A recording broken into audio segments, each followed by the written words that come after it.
Welcome to the Underdog Fantasy Pick'em Show presented by LineStar. We've got your top 5 NFL picks for week 3, all the Sunday games, and the best picks to fill out your entry on Underdog Fantasy. Alongside Tyler Wiemann, I am Shannon Sommerville.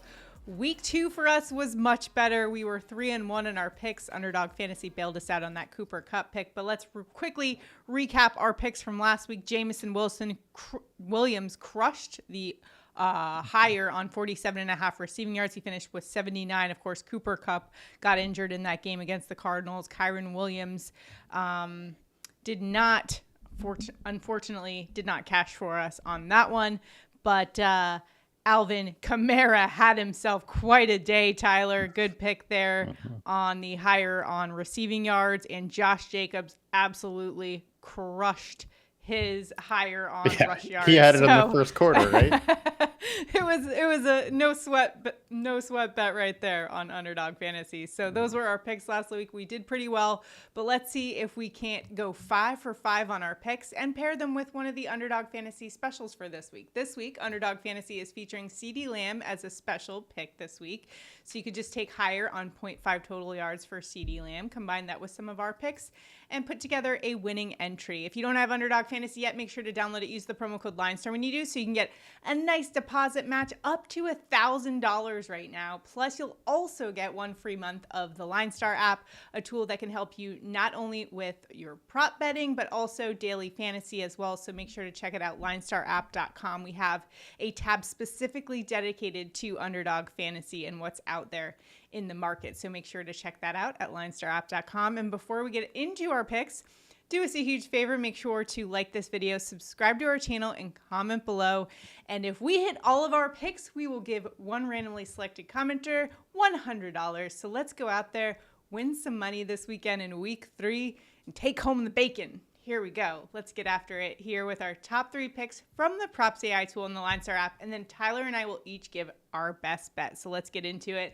We're going to start things off with a guy that we picked week 1. He didn't quite show up for us, but I'm pretty sure going against the defense that he's going against this week, Zamir White is going to show up. We're going White higher than 58.5 of rushing yards. He had 13 carries and 44 rushing yards week 1, which is a little disappointment for us. 9 carries, 24 rush yards week 2.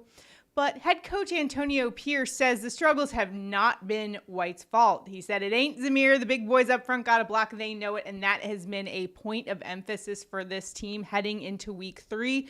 They really want to establish the run game, especially against this Carolina Panthers defense that ranks 31st in rushing yards allowed to running backs. Listen, the Carolina Panthers, not only do they not have a starting quarterback anymore, but their defense has been pretty abysmal as well through the first 2 weeks. Tyler, what is your assessment of White's prospects for week 3 here? I like White a lot. One thing is Antonio Pierce talked about how he wants to get him the ball and he wants to get him 20 touches a week, and he's generally one that doesn't lie to the media with it. So I think White is going to get it, and this is a perfect week to give him those touches and really lean in on it. And poor Rushdie, Kamara had 83, Gus Edwards had 59, J.K. Dobbins went nuts. I think Zamir White's gonna have his. Yeah, I think Zamir White is in for a good week, especially given the fact that Antonio Pierce, hey, listen, that Las Vegas Raiders defense is really good. And I think Antonio Pierce's philosophy all along has been, let our defense kind of keep us in there and then just kind of run the ball and just control the clock a little bit. They beat the Baltimore Ravens using that similar approach, but hopefully they can get the run game going with that Raiders offense. All right, next up, let's go to our next pick, and that is 49ers Brandon Aiyuk, higher than 68.5 receiving yards. LineStar's projection, 77.4. While he hasn't quite gotten there the last 2 weeks, just 28 receiving yards week 1, 43 week 2, this is a great spot because the Rams bottom 2 in yards allowed per coverage snap against both wide receivers and tight ends. And the Rams are decimated with injuries, not only on the offensive side of the ball. I know Cooper Kupp's been and Puka Nacua getting the headlines on the injury front, but their defense is also pretty decimated. They're without their highest graded coverage defender, John Johnson, with a scapula fracture, and starting cornerback Darius Williams. And then when I talked about the Rams and their wide receivers being banged up, you know what that means? That means that the offense might have trouble controlling the clock and getting those snaps in, which means more volume for the 49ers and their offense, which leads to a lot with the higher on some of those totals. So what do you expect for Brandon Aiyuk, especially given the fact that there's also injuries on the 49ers side of the equation here with CMC, and Deebo Samuel is likely out in this one, and also George Kittle did not practice. So what's your assessment, Tyler? Break it down for us. Yeah, Kittle has missed practice all week. As it gets closer, if he missed practice again tomorrow, it's looking more and more doubtful that he is. Look, for success to happen here, the biggest factor is known volume, and we're going to have known volume here, and it's also in a good matchup. Brandon Aiyuk is one of the elite players in the league, and I figured he would get off to a little bit of a slow start after his, whole preseason issues and their contract talks. We're now into week 3. He's starting to get a little bit more into game mode. I think those big games are about to start happening from him, and this is a perfect spot for it. Yeah. So Brandon Aiyuk higher than 68.5 receiving yards. And next up, one of our favorite tight ends in the league and a Swifties favorite, Travis Kelce, higher than 48.5 receiving yards. Love when our vision aligns with the Taylor Swift fans of the world. I know Tyler does too. 34 receiving yards just for Travis Kelce on week 1, and he had only 5 receiving yards last week. I think the totals are coming for Travis Kelce. This is Patrick Mahomes' favorite target. It's going to show up at some point. Last season, he averaged 65.6 receiving yards per game. I think it's just a matter of time before we see him more incorporated into the game plan. After all, Atlanta, their opponent this week, ranks 24th in pass defense, DVOA, versus tight ends. We saw Dallas Goedert had 38, and quite frankly, I don't think he was involved enough in the game plan for Philadelphia when they played the Falcons. And hey, I think he should have got the ball on that one that Saquon dropped. He would have caught it. He's got great hands. Freiermuth had 27 receiving yards. So I think this is a spot really that the Chiefs could really start targeting the middle of the field, and that's where Travis Kelce dominates. What do you think, Tyler? Yeah, look, Atlanta has 2 very good safeties. They're likely to play a lot of 2 high safety looks, and that should allow Kelce to have, the middle of the field and underneath stuff. There's also no Pacheco, so that is just going to open up a little bit more targets to a Travis Kelce, and frankly, 48.5 is too low, and after 2 slow games, I think KC will look to get him involved more. They know they need him. They want him to be out there. They don't want him to think he's just a decoy. I think they're going to target him a little bit more in this game. All right, so those are our 3 picks coming from the PropsAI tool on the LineStar app. Now it's time for Tyler and I to give our best picks on Underdog Fantasy for week 3. Tyler, what are you rolling with this week on Underdog? I'm going to go over to the Rams and go with Jordan Whittington over or higher, 30.5 receiving yards. LineStar projections 37.8. Consensus is 34.3. He played 50% of snaps, whereas Kupp played 52%. He came in for Cooper Kupp essentially and took the rest of the game over. And the Rams use a ton of 3 wide receiver sets. They do it at a league high. I am expecting 60-70% plus snap share for him.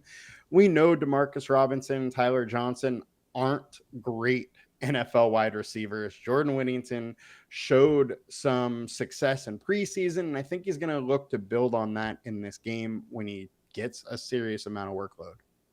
Not to mention the game environment itself. We are looking at the Rams, who are 7-point home favorites in this one, and likely without a bunch of players. They're likely going to be playing from behind and having to throw the ball. And you've got a pretty good quarterback back there in Matthew Stafford throwing the ball as well. So that part of the equation, I like that factor as well. The home dogs in this one. Well, I'm going to stick with that game, and I'm going to the 49ers quarterback, Brock Purdy, higher than 226.5 passing yards. LineStar's projection, 273. This is one of the player picks that LineStar is projecting the most amount of edge in terms of what that projection from LineStar is versus that 226.5 mark. Well, I know he only had 231 versus the Jets, but he did have 319 against Minnesota in week 2. Now, last year he was averaging around 267.5. The Rams have allowed the 4th most fantasy points to quarterbacks, which a lot of that has to do with those passing yard lines. Now, Goff had 217. Kyler had 266 when facing the Rams. So I think Purdy's in an excellent spot here. And he also dominates when facing the kind of coverage he'll be likely facing in LA on Sunday, facing a zone coverage most of the time. And his passing grade, 87.5 compared to 67.4 versus man, really just shows you that he could come into this matchup and absolutely just dominate, especially in the passing game. The Rams are using the zone concept at the 4th highest rate through 2 weeks, and they did it 5th highest last season. So that's kind of what we're expecting out of this game. He had 206 last year against the Rams, but that was also with CMC and Debo involved in the equation. Both of those guys are out. So I think he's going to have to distribute the football a little bit, get the 49ers going. I also think that stung last week, that loss against Minnesota, they'll be looking to rebound in a big way and utilize some of these receivers that they haven't quite yet. I like the fact that we also picked Aiyuk earlier, so this is kind of a little correlation pick here for Brock Purdy. The only thing you're concerned about with this Brock Purdy higher on passing yards is the fact that the 49ers are heavily favorited in this one, and they could get into a situation where they just, run the ball more than they pass. However, I still like Brock Purdy here. I think the number is just a little too low, and I think he does get there. I think we try to see him distribute the football a little bit more evenly amongst the receivers that are out there that are healthy in this equation. And I know big talk has been about the dink and dunk era. Over the first 2 weeks, we've seen this trend of quarterbacks basically throwing it just at or before the line of scrimmage to their wide receivers. There just really hasn't been much downfield passing. But I'm here to tell you that Brock Purdy is kind of an anomaly in the trend that we've been seeing across the board through the first 2 weeks. In fact, in the dink and dunk era where most quarterbacks are passing, Purdy's 11% passing at or behind the line of scrimmage is tied for the lowest rate in the NFL with Anthony Richardson. So he's a guy that likes to get the ball down the field to his receivers. And one stat I thought we could have fun with discussing, I know there's been a lot of talk, especially on social media, about the too high safety coverage that's been kind of killing the long ball, so to speak, in football. But more than 24% of the league's throws this year have been at or behind the line of scrimmage, while quarterbacks are averaging 7.4 air yards per attempt, which is the highest percentage and the lowest air yard through the first 2 weeks since tracking began in 2006. Tyler, you got to weigh in on this debate. What do you think about it? Is the deep passing game done for? Have we seen the end of it? No, absolutely not. And I think that offensive coordinators are going to adjust. They've been slow to adjust so far, but I don't think they're going to keep throwing the ball this much at or behind the line of scrimmage. It's just simply not a positive EPA play. They need to get the ball down the field a little bit more or just run the ball. Yeah, I think this is kind of a common situation of just adjusting. Football is a game of adjustment, and what we're seeing from defenses is they want to take away the deep shot down the field. You can kind of understand that concept, but offensive coordinators, like you said, will start to get creative and adjust to that. And sometimes you do have to play with what defenses are giving you, which is, seems to be this season. Everyone's doing the too high safety look. But you know what? Someone's got to break the mold. I think it's Brock. Hopefully it's Brock Purdy this week. He gets us over that 226.5 passing yards mark. But what we're going to do is throw all of these picks on a ticket with that CeeDee Lamb special, 0.5 total yards. And we're going to put it together on Underdog Fantasy. So if we win, we will give out the winnings to a randomly selected commenter. So to enter that contest, all you need to do is make sure you like this video, you're subscribed to the LineStar YouTube channel, and you comment below. You can give us your locks for this weekend in football, or if you got any baseball picks as well, drop them below. We want to hear from you guys and what you're going with on your entry this weekend in Underdog Fantasy. Again, if you don't have Underdog Fantasy, you got to use that promo code LineStar when you first download it so you can get a deposit match. All the way up to $1,000 right now is what they're offering. It's going to be for a limited time, so make sure you take advantage of that. Plus, you'll also get the 1 free month of the LineStar app, which is the tool that we have been talking about throughout the show. and that PropsAI tool that helps you find some value in the market on Underdog Fantasy. So make sure you check it out, LineStarApp.com. If you have any questions, drop them in the comments below. Good luck in all of your entries on Underdog Fantasy for week 3. Let's get the long ball back. Let's get the deep passing going. I think it's going to start happening. What do you think, Tyler? Let's go. It's got to a little bit. The home run ball. Let's bring it back. All right. Good luck, everyone. We'll see you guys next time.